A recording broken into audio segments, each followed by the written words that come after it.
For some jobs, this is all I need. It's a hop-up, it's a workbench, it's a lunch seat. It's got my multi-purpose bomb-proof drill with offset attachments, angle attachments. Hammer goes in there, tape measure, bit set, the clamps all go in there. Drawers are very useful because you're not having to flip up tops or take boxes off. These are generally small fine work tools. Craig multi-mark is always useful. Different scribing tools, wax filler, it's from Bedrooms Plus. Brackets come in useful a lot.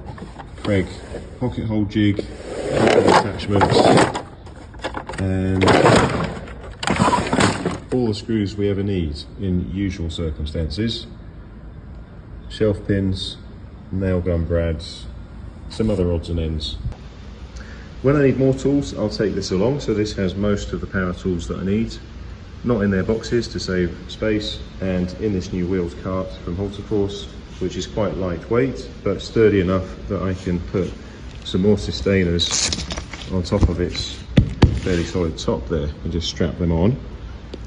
And then I've got the most useful hand tools around the outside where I can grab them. Dust mask in here, nice new little square, again from Halterforce. Chisel,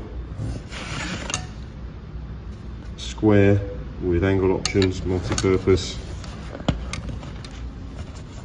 Chisels, files, sharpening stone, mole grips and such like. So they're the main things I find I need. And then in addition to that, very often I'll have this bag.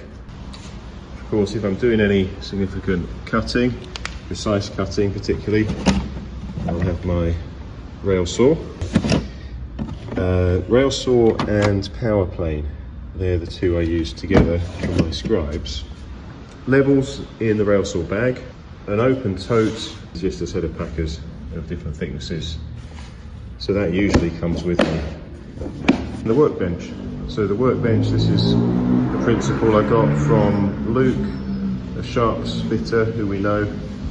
Because I'm never cutting up full sheets, I mean 600mm wide is usually plenty, and this very simple arrangement means that you can put your supports where you need them for whatever you're cutting, and it's lightweight and not too bulky for transport. So that's the latest version of my installation set, not forgetting the trusty sawhorse. I wouldn't be without that.